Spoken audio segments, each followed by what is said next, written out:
Hey everybody, welcome to another episode of The Sweet Spot, the official podcast of the International Association of Pickleball and Padel Facilities. I'm Josh Kearns, your humble servant. So humble sometimes. Anyway, we have got a great episode for you today. So honored to have one of our great supporters and partners, Tito Machado from DUPR. Is it the Dynamic Universal Pickleball Ratings? Did I get it right? Tito, I'm not even looking at my notes, Tito. Okay, well, Tito is here. Many people, obviously, in pickleball have know of Tito for many years here. And then we're also joined by Susan Moeckli, who runs a number of DUPR clubs and very successful and really fun, engaging programs at the Hub facilities. The Hub Pickleball, if you don't know, but some of the most incredible facilities in the country, 2 in the Bay Area, Silicon Valley, Oakland. Is it Oakland? Do we call it Oakland, Susan? Where's the second? Okay. Yeah. For those of us who don't live in Oakland, it's Oakland. Yeah. Okay. Yeah. And then, of course, down in San Diego, unbelievable places. So thank you guys all for being here. So much to talk about with DUPR. And Tito, first of all, for those who don't really know, they see the signs, they know they have DUPR ratings, their players have them, but for our facility owners who don't really even understand sort of the DUPR operation, they just maybe inherited it or they know that's the rating system. Tell us a little bit about DUPR. What is DUPR? Yeah. So DUPR is in a simple way to put it, DUPR is the language of the sport, right? Very early on, we found that, pickleball was exploding. We learned from other sports where there are so many, rating systems, so many different languages spoken all over the world. So we decided to jump in right away into the pickleball ecosystem and make sure that, we were the number, the language, the sign of what is pickleball level, right? So now any player from anywhere in the world can go to any facility, say that they're a 4-0, and people universally understand what a 4-0 is, right? Like, what a 4-0 is, what the 3-0 is. So we say that's, talking the DUPR language. So we're an algorithm that gets every single player from a scale from 2 to 8, regardless of gender, regardless of age. And, it's this one number that defines you as a pickleball player on the court. Now, we're more than that. We're also a community, right? We're a community of clubs. We're a community of federations, a community of everyone involved in the space. And most importantly, we're a community of champions like Susan, right, that are doing fantastic things in their community. And we're looking to give them tools and technology to be able to make the player experience more fun. Well, and let's talk about that. And we are, for those who are sitting here going, come on, I know all this. I want to talk about the algorithm. The algorithm changes. We're going to get there, folks. But for those facilities, I think there's so many facility operators. I know I experience this. I traveled the country playing, as does Susan, as do you, Tito. And so many people don't understand really the power of the platform and the community beyond just simply rating numbers.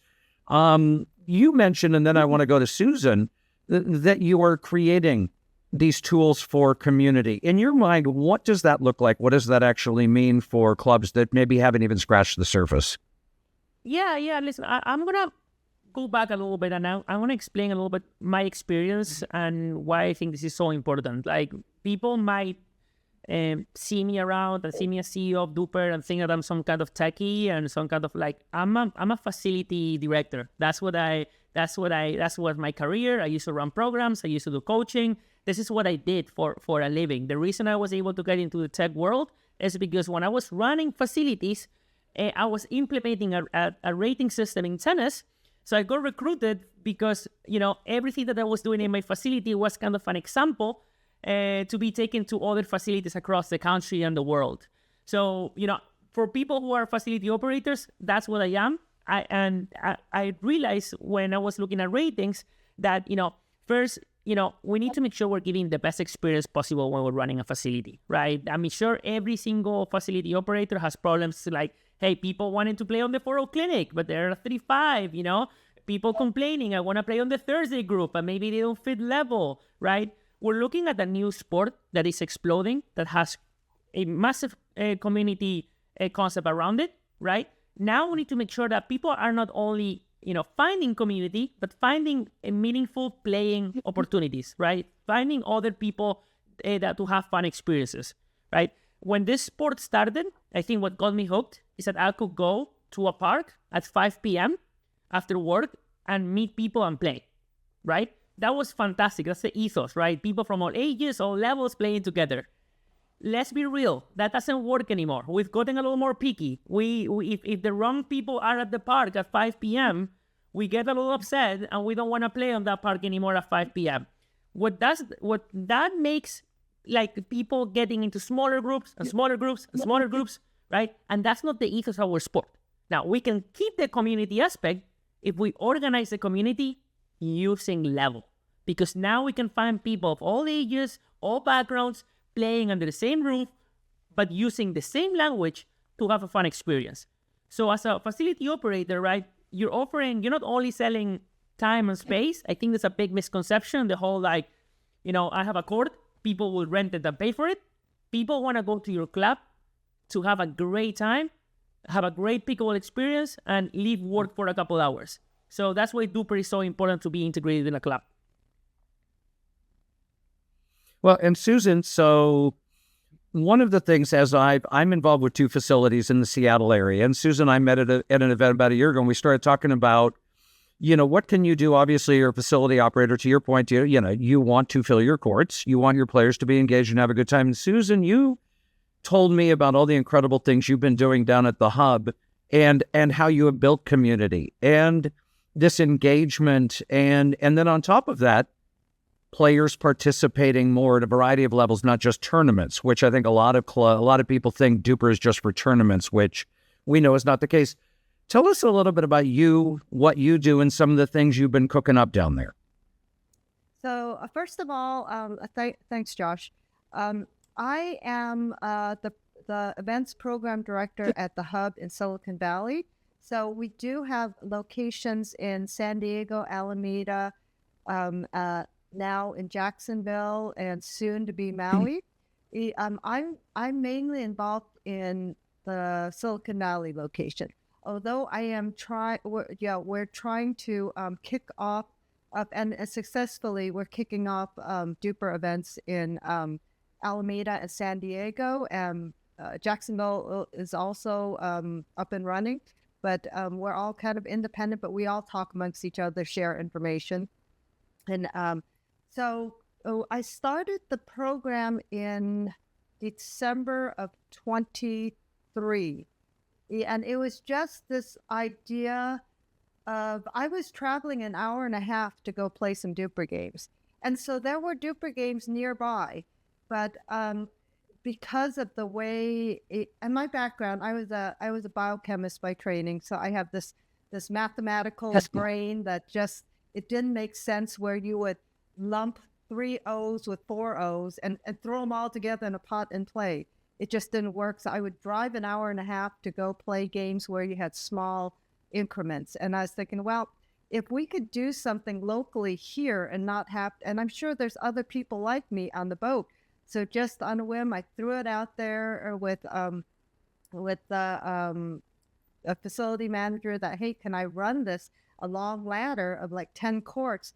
And lo and behold, everybody jumped aboard and signed up, and it was very successful right off the beginning. And then we just built on that, and then we built different formats, and then it just snowballed from there. But yes, like what Tito was saying, one of the key things that helped build us is it built community, and we're starting to see as we grew in the last year and a half. Like our club is fortunate that we have a large number of members. So we're able to have, our brackets are only 0.25 difference. So I will have 3.0 to 3.25 as one, and 3.25 to 3.5. And that is key, and especially key with this new algo. But we'll talk about that later. But building that community, giving a club additional activities, these organized programs. We had ladders, but this is just something a little bit more, players have a little more skin in the game when they play. So it's not just like the rec play or the rec ladders. When you have DUPR involved, people are striving to increase that DUPR rating.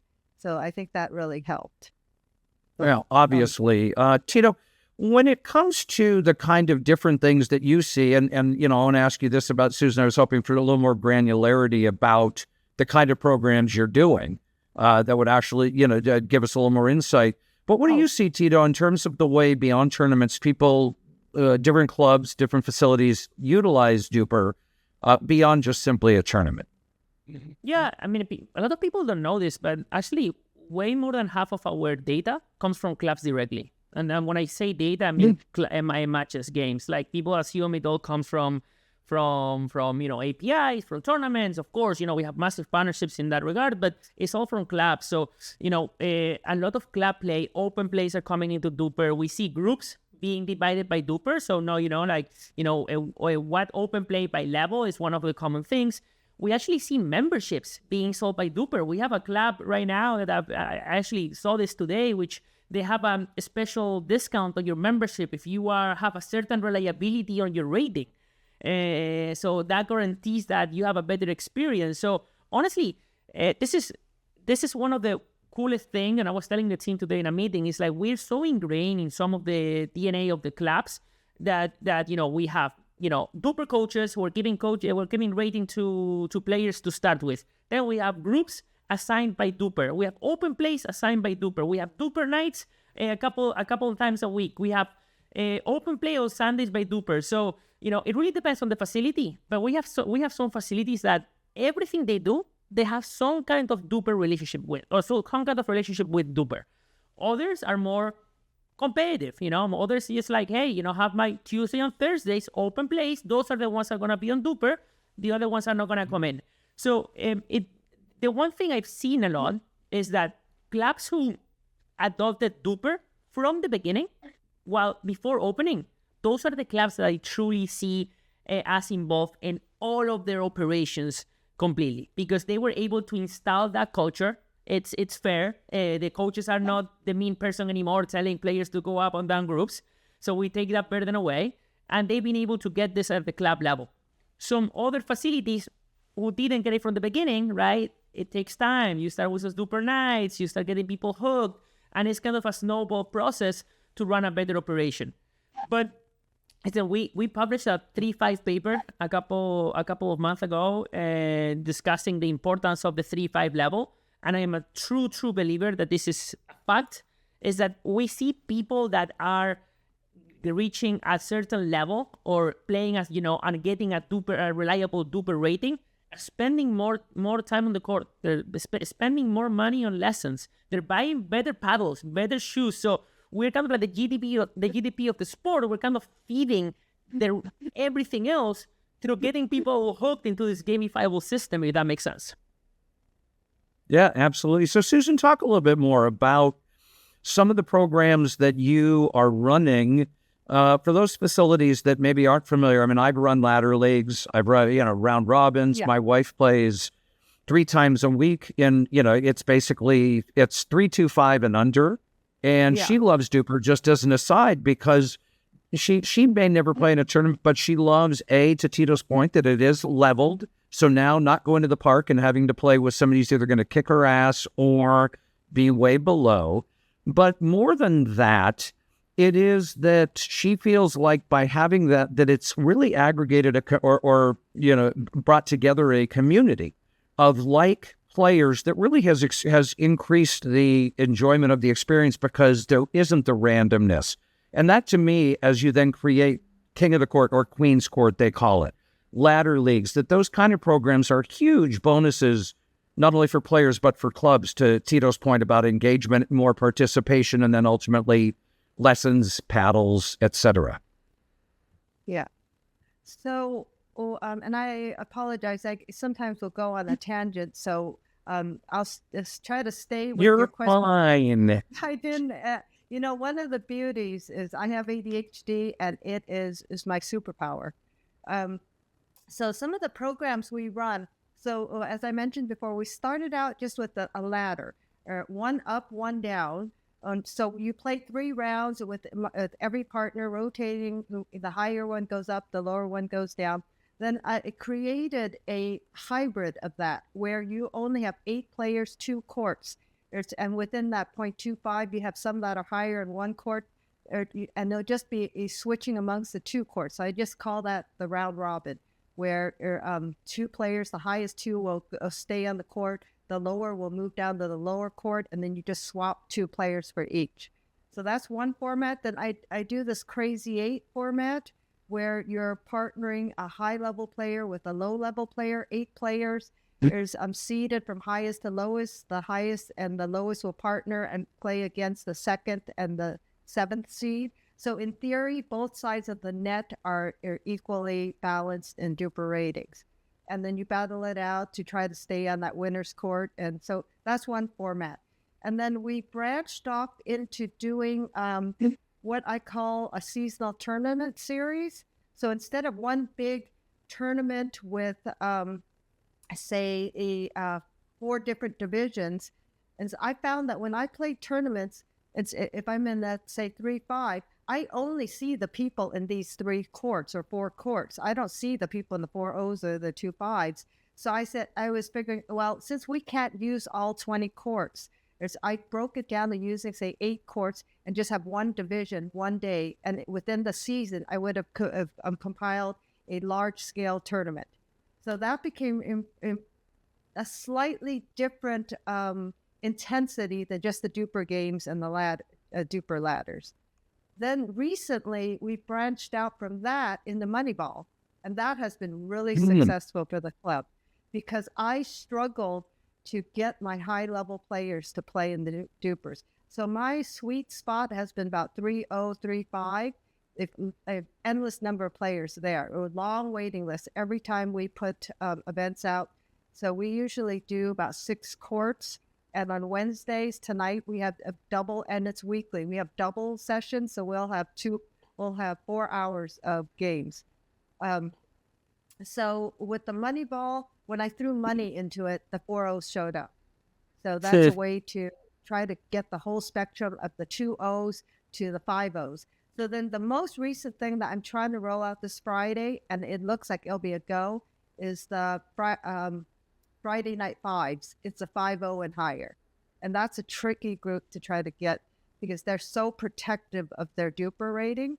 And I thought about doing it without DUPR, but then I was thinking, well, because it's a series, if I don't use DUPR, someone's going to sandbag to get the money, and they're going to just keep sandbagging every week. So you got to put them in DUPR because otherwise, and so eventually they'll just get kicked out. So we've kind of progressed. So we have all levels of DUPR games for all walks of life and people wanting different levels of intensity.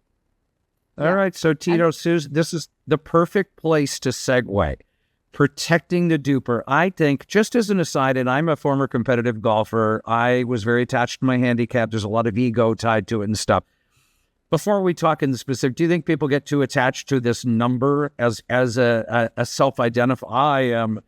I am a 4-0, I'm a 4-2-5, and therefore that makes me a man. Or what, do we worry too much about the number before we get to worrying about the number? Yeah, listen, I think we should worry more about it. No, I'm kidding. Yes. Me too. I'm full of crap, but no, I think one of the things is that we need to have a healthy relationship with the rating. I think some of the things that has been confused about DUPR's mission, and this has happened a lot this last couple of days, and I know we're going to talk about it, is that people are completely lost into what DUPR is, and I want to clarify. We're a rating system. We're a representation of level, not a ranking system, right? That's super important, right? A ranking is where are you on a scale, right? Like, are you on the top of it? Are you not on a scale? Sorry, I'm trying to think the right word. Sorry, second language. But a ranking is where do you fit with others, right, within your club. A rating is what is your level, what's representation of who you are in the pickleball court.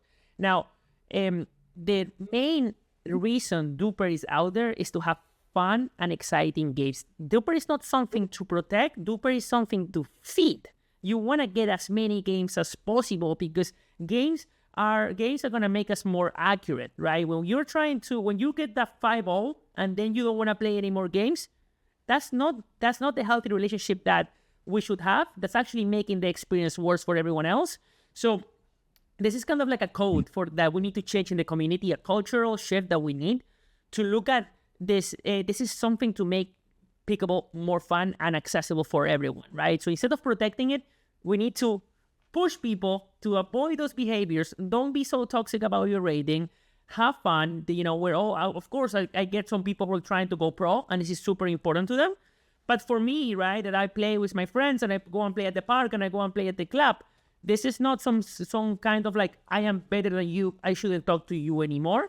It's just like a way to know when and where I'm going to have a good experience. All right. So that said, then let's talk about the algorithm, because I won't even get into tournament play yet, but I have groups. I played at Pickleball Kingdom in the Seattle area. I played other places where if I am below 3.5, I can't play in that because the club has set these barriers. So now suddenly, with more variability within the rating, and I've heard from many people, are very concerned that, okay, I don't want to jeopardize my ability to play in my group. I don't care if that number is 3.5, 3.75, whatever that is, but I want to be able to play where that is. So talk about the new algorithm. Let me do this a different way. All right, so let's talk then about the new algorithm and how this all works and how this all fits in, Tito. First of all, the change. Explain as clearly as you can what the actual change is, what it actually means, how it works. Yeah, for sure. So I want to, on this topic as well, I want to step back and tell the whole story because I think it's super useful. Historically, sure. DUPR had a spread model. That's how we were born. That's the first DUPR that we ever had. It was a spread model with connectivity, genderless, ageless, the same rating for everyone. Now, at the beginning, right, we didn't have as much data as we had. Now we have 8 million games. We have the most data of anyone in the space. So it's very useful to keep that information kind of aside so when we get there, you understand that part that we have so much data. So when we did that, right, it was complex to educate people on the winning go down. There was a lot of critique. People didn't love it. Like, it was a lot of issues there because people struggled to understand the reason why.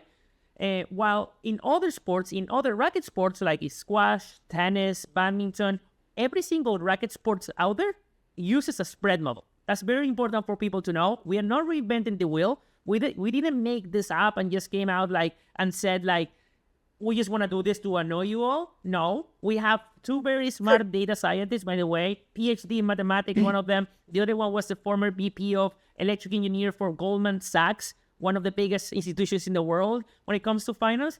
Those are the people looking at these data points. Now, we had a big issue with the win go up, lose go down. And I want to be super clear about this for everyone to understand. We had an inflation and deflation issue.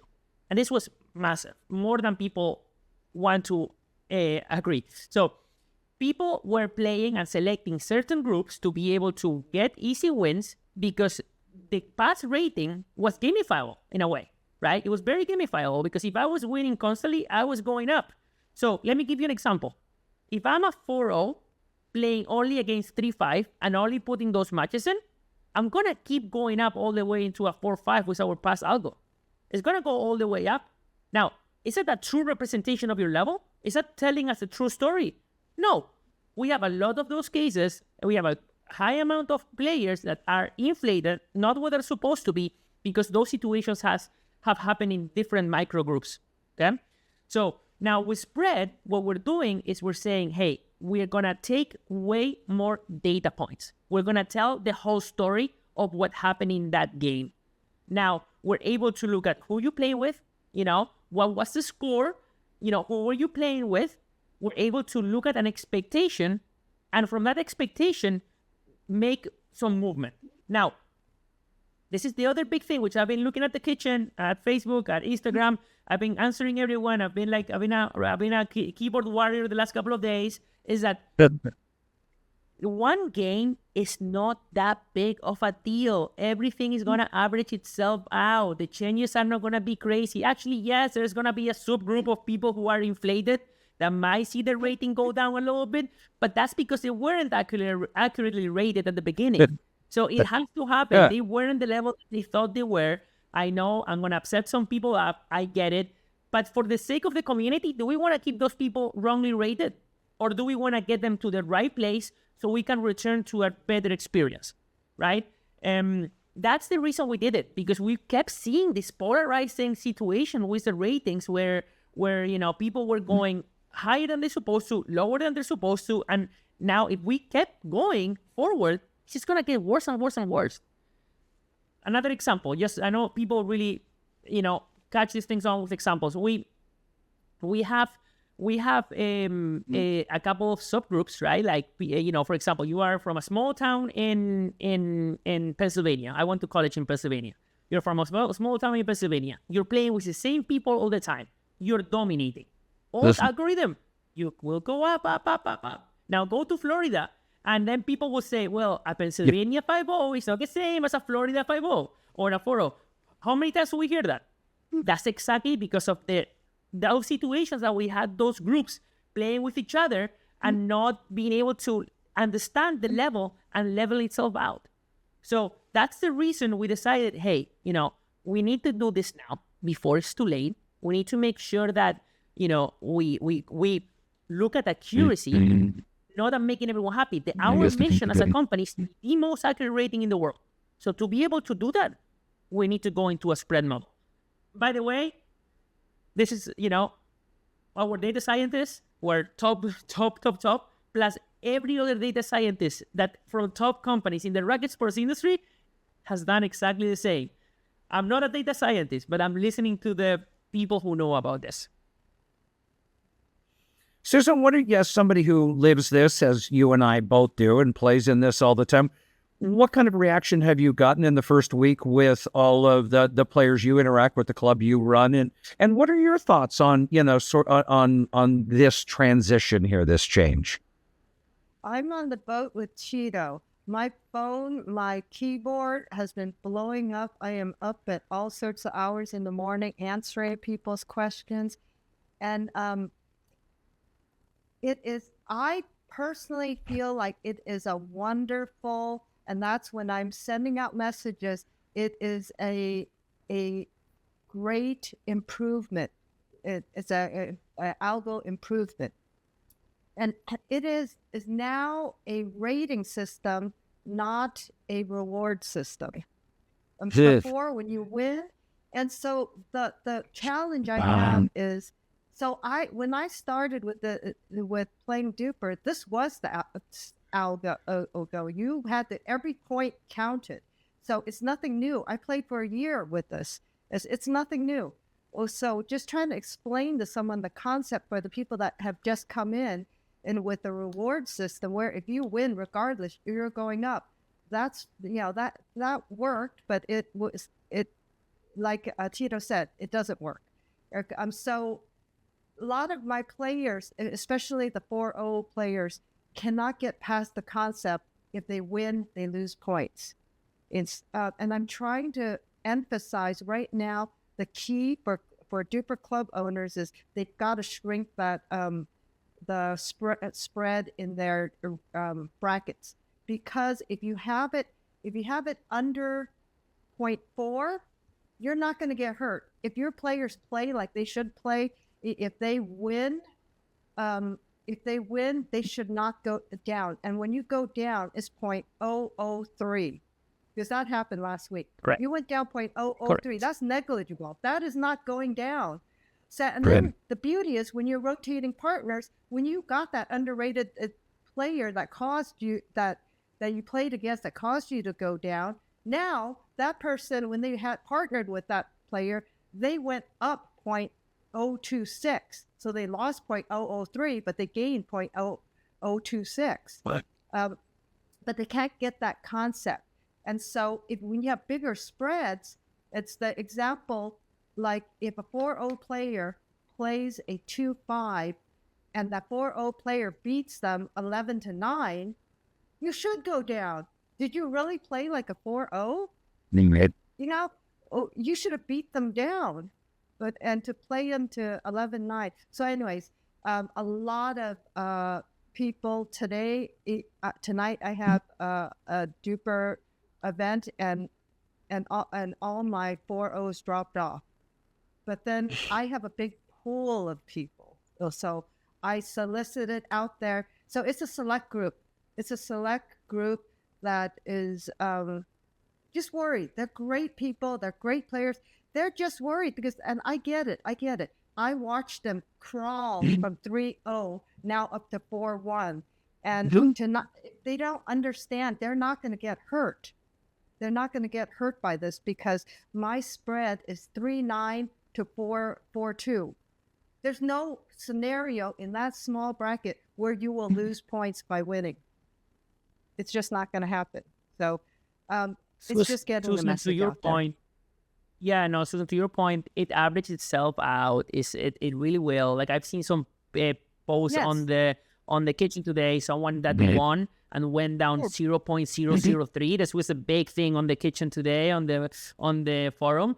And I was like maybe I should just take the last decimal out so everyone is happy. I just take the last decimal and they don't see that change. And now we keep that information out because it's really not meaningful. Again, like everything. Some days you have. I've seen this one a lot. The whole like, you know, what if there's wind or I trip on a ball or like, well, you know, that's gonna happen to you today. I know there are unlucky situations in every sport, but tomorrow you're gonna get lucky as well, and things will level itself out, and we're gonna get all of these data points, and we're gonna get everyone accurately. So, yeah. If you don't, it's interesting. Yeah. Oh, go ahead, Susan. I was saying, if you don't hyper focus at every single match, you just look at the big picture of that day, and it was the same as before this algo change. You didn't have that great of a day, you went down. It's still, people are looking at too deeply. You know, it's funny, Tito, because when we've had a great financial advisor who I went to with thousands of dollars in debt after college. I won't share my financial misadventures with you, but she'd always do the thing where I was like, well, God, we're just not making enough money and all of that. And she's like, well, you're looking at this much time. You're looking at a 1 month spread in the market, which dropped 30%. Now let's spread out and get the thing. And suddenly, oh no, you've been going up 12% over the year. Your portfolio's in good shape. I assume, bad analogy, but I assume that it's going to be similar, that to your point, as we continue to play, then the whole field will begin to level out across the board, across the country. And I would assume, tell me if I'm wrong, that that's sort of the ultimate where we're going on this journey. Exactly. Listen, I think that if you are an actual 4-0 and you feel comfortable competing at that level and you know that you're playing games and you're reliable, you're not going to go anywhere. Your rating is not going anywhere. If you are a little inflated, you've been protecting your rating, you are a 5-0 who hasn't played in 6 months because you didn't want to play to protect your rating, hey, yes, you might see some movement, but that's also because you were gamifying the system for your own ego reason, right? And again, our mission is for the community. This change. You can see, why would we make this change if we didn't think it was gonna get the system way better? If we played it safe and kept what we have, knowing that it was the wrong decision, I would have been doing a disservice to the community, right? I don't want to be, yelled by everyone in the community and the forums and everything else. Not at all. And we all care. I'm a pickleball players. We have an amazing team who truly freaking cares. And we're all reading the stuff. And some people are going, my DMs are crazy. My DMs are absolutely insane. You have no idea the things that people have told me here the last couple of days. And listen, I understand the feedback. I get it. It's scary, and I'm jumping on the phone with everyone from players to clubs. I'm answering every single message. I get it because people care, and that's important that people care. But this is for the good of the experience, and it's just gonna make it better. It's just gonna make us more accurate and a better rating for that. One of the complaint, the one big complaint that I was asked to pass on to you by a club somebody who runs a club and tournaments in Seattle, was about the difference in age, because I know, I play 50 plus, between 3.5 and 4.0, depending on what the event is. But, there is a big difference between a 25-year-old 3.5 in a tournament and a 50-year-old, just in terms of the natural, obviously, speed, et cetera, et cetera. How do you account for, adjust to that, so that is more of an equitable number? Because many of us feel that a 3.5 at 25 years old, if you're playing with everybody, is different from a 3.5 at 50 years old. Or is that not truly an issue? I mean, I think this is a great topic, right? I think, and we're adding something called sub-scores that I'm going to discuss in a little bit, okay? But when we're talking about language, right, and what level means, let's define what a 3.5 is, right? If a 3.5 is a representation of a level, right, then being a 3.5 doesn't matter, because you are a 3.5 no matter what age group you are, right? If you are a 3.5 60-year-old and a 3.5 30-year-old, there shouldn't be a difference in level. They shouldn't, because one of the people competing at the 3.5 level is wrongly rated, or the 3.5 who is 30 is deflated, it should be higher, or the 3.5 with 60 should be lower. And that's fine to be lower. I completely get there. It's okay. Like, we don't all have to be Ben Johns of the world and be on the 7.0 metric. It's fine. It just means that some person competing, it's not at the right level, and that's the important message. I think when we talk about your rating status, how you feel, and everything else, I think that's one of the factors here as well. Is like, I don't want to lose my 3.5 status, but hey, maybe I'm not moving as well as I used to anymore, and I'm not a 3.5 anymore. Maybe I'm a 3.2, and that's a representation of my level. And that goes both ways. I play a lot with, I play lately, my last couple of games, I've been with Brian Levine, who I was on the podcast. Brian Levine is a 5'4". He is 20-something years older than me. He's in his 50s. I am 32. Brian kicks my butt every single time we play. He kicks my butt. He almost doubles my age, and he kicks my butt. So I completely get that argument. But again, I think we're giving the number itself way too much value instead of the level-based experience, right? Like, I just don't want to stop being a 3.5. So, because I don't want to be a 3.5, I don't want to stop being a 3.5. Now, DUPR is wrong because there should be another rating by age. Okay, so should there be an age? Should there be a rating when you play on the right side and the left side? Should there be a rating when you play indoors and outdoors? Should there be a rating depending on the player that then we start, subcategorizing everything to such levels. And where is the breakdown? Is it 55 plus? Is it 35 plus? Is it 40 plus? Is it, we stop doing all of these different things that we all stop speaking the same language. And this is very important even at the club level. If I am Tito Machado, 32 years old, and I go to the club in Seattle, I'm a 4'9". Can you find me a group? But what if I am Tito Machado, 4'9" in doubles, I am 3'9" in mix, I am a 5'0" below 30, when I play on the right, I'm a 5'5". We add all of these components to this that, we're not creating this, you're not finding the right, we almost like filter things way too much. And again, it's come back to the point that you made before. The rating is here to find people your level, regardless of their age. So if I'm a 3.5, I want to play 70-year-olds that are 3.5s, and I want to play 20-year-olds that are 3.5s, right? And that's the way that I think it's a little more easily explained. Listen, we're adding the subgroups. We're adding subgroups because we've heard we've heard this from a lot of the community. We believe that the DUPR itself should be one, but we're going to add all of these data points on how do you compete with other 50-year-olds? How do you compete? We're going to add that as another metric that if you want to use that as a reference for your groups, perfect. That's completely up to you, and we're going to provide it. But again, we want to be super clear that level is level. right? Speed is speed. Like, I don't know what other comparisons to do, but, 120 miles an hour is 120 miles an hour, no matter who is running those 120 miles an hour, right? Doesn't matter who is running. It's the same speed. That's exactly what we're trying to create here, where, don't get so concerned with maintaining your status. Think about, having a great play. And actually, one of the great things about this sport is that I play with people all ages. Like, I'm friends with people all ages and genders. Now, like, I have friends now that in no other world, we would have coincided and be friends. And I go to dinner with them, and I have friends, and I have all of this stuff. That didn't happen before in my life. So, it's important to understand what DUPR represents. Yeah, I think we lose sight. I'm guilty as charged too, is losing sight of why we do it. Somebody said to me the other day as I was getting all pissed off that, dude, it's pickleball. Why are you here? Isn't this supposed to be, don't you love this? It was very embarrassing. I was being very childish, but that's neither here nor there.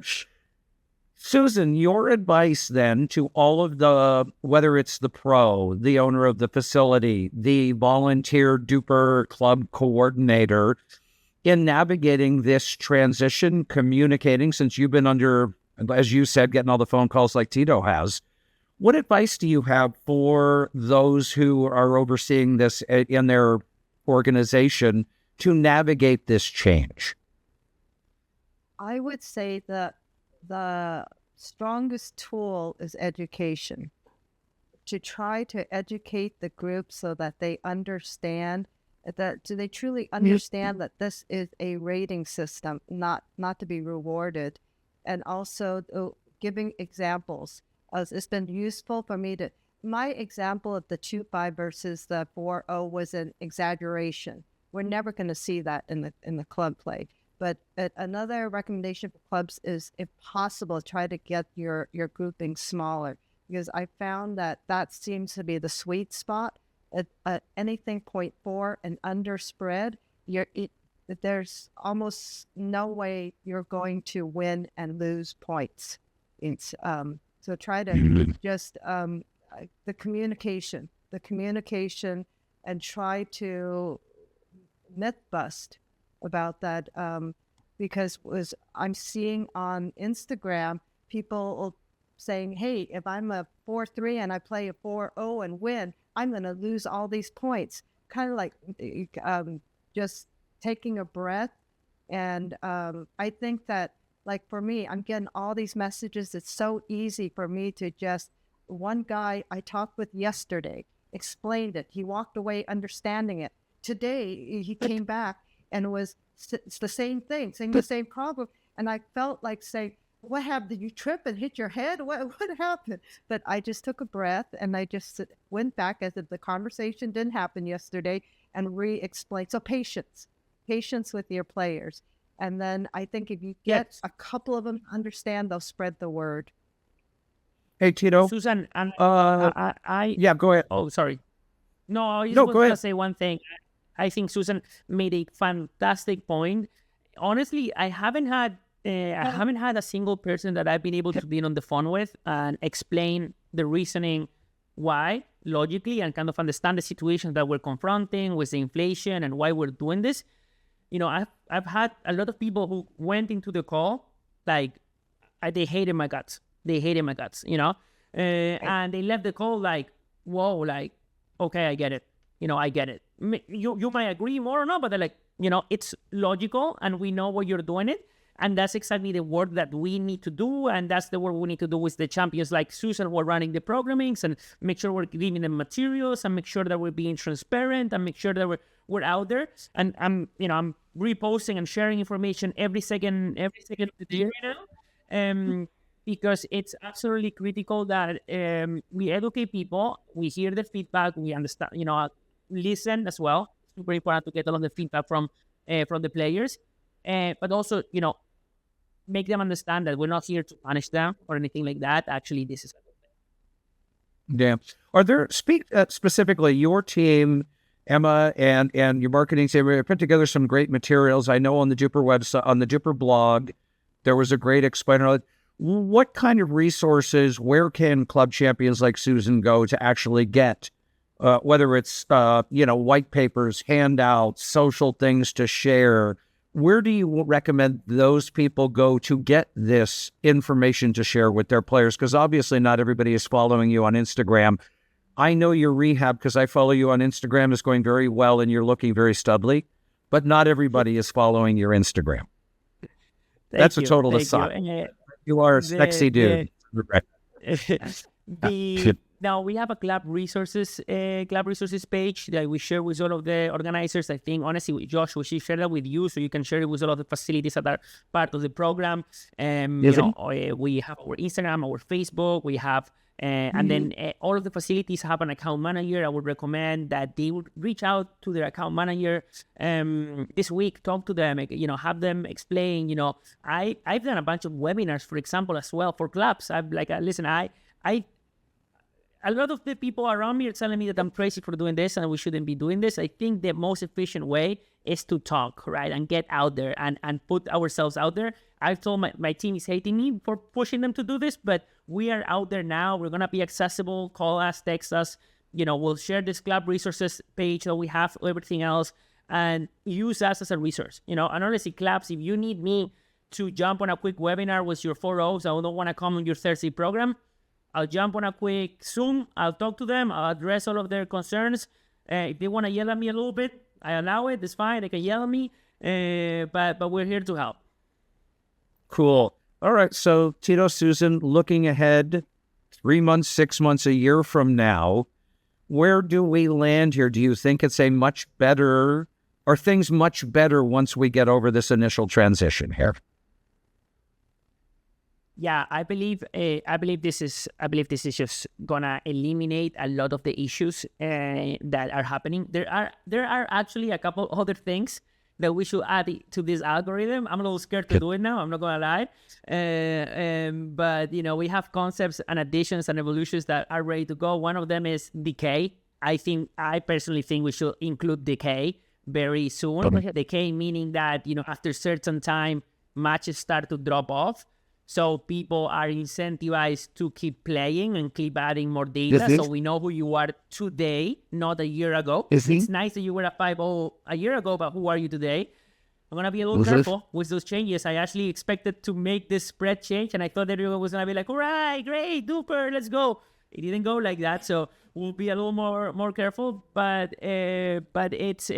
listen, a lot of the concerns that people have with DUPR, with those inflation, with all of those things, are gonna fix themselves this year. Like some people, as I said, are not accurately rated right now. That's a truth and a reality. They might go down. I'm sorry, I really am. I know it was hard to get there, but our mission is to make sure everyone is accurately rated. Susan, what do you think? I think it is going to create if people aren't afraid to play and go play, it's going to become a more accurately rated community, because our underrated players are going to rise up to where they are. I noticed that the underrated players, when they win, now they move up a lot faster than they did in the previous algo. At the expense, a very, very small, negligible expense of the other players.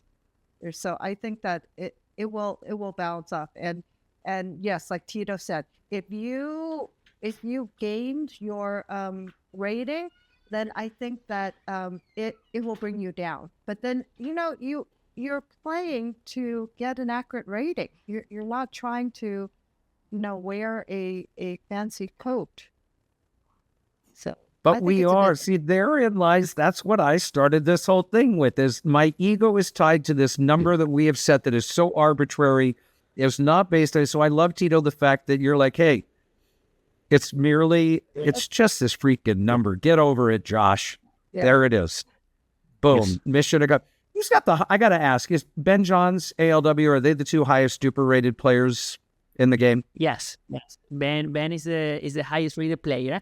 And listen, even at the pro level, right? We're gonna see some things getting a little closer. People who are as dominant as Ben recreationally waters, right? I think we're gonna see some players getting a little closer to those ratings and so on, because they're up there, they're competing, they're showing. Like I was, again bringing Brian Levine up again. We were talking the other day that Saint Ford is a great example. Saint Ford is a 5-7 DUPR, right? 5-7 DUPR. Now Saint is losing more than he's winning right now. He's losing 60% of his pro games. Now, he's an amazing player. He should be higher. But because of the algo, is punishing him a little bit. He's almost up there with all of these pros. He's getting some great wins, but he's losing more than winning. So he has a deflation problem. Actually, Brian Levine, who is a senior pro, but he's 54 years old. Sorry, Brian, for revealing your age here on the podcast. I hope it's fine. He's 54 years old. And, he is only 0.3 away from Saint Ford. Well, Saint Ford is realistically a better player than Brian by way more of a distance. Maybe not way, but like considerably a distance. So, all of these things are gonna, as I said, it will balance itself out. People who are lower will get to the place. People inflated will go down. And even at the pro level, we're gonna see some good and healthy changes. And then a year from now, we're all going to be going, see, it's no big deal. We're all happier. Kumbaya. Let's hold hands and. Listen, I want to keep my job, so I hope so. Susan Moeckli with the Hub, thank you. Tito Machado with DUPR, thank you so much for your partnership with the IAPPF. Obviously, we're all in this together to grow the game, to ensure that we have a successful and thriving ecosystem globally. And we didn't even talk, we'll talk about the world next time, but we'll just focus on this right now. Thank you all so much for your time. And Tito, to your entire team, Emma and everybody else, thank you so much, Mortada. We love working with you. And I will just tell our members how committed you are to growing the game and really supporting everybody, or you wouldn't be sitting here putting up with this right now. So thank you. No, it's been a pleasure, Josh. Susan, thank you so much for everything you do in the community. To both of you, everything that you're doing. We need to protect and love this sport of ours. This is something very special. It's in our hands, and with people like you, we have an exciting and bright future. So thank you so much for everything you do, guys. All right, I'm gonna go body bag some 80-year-old 3-0s now.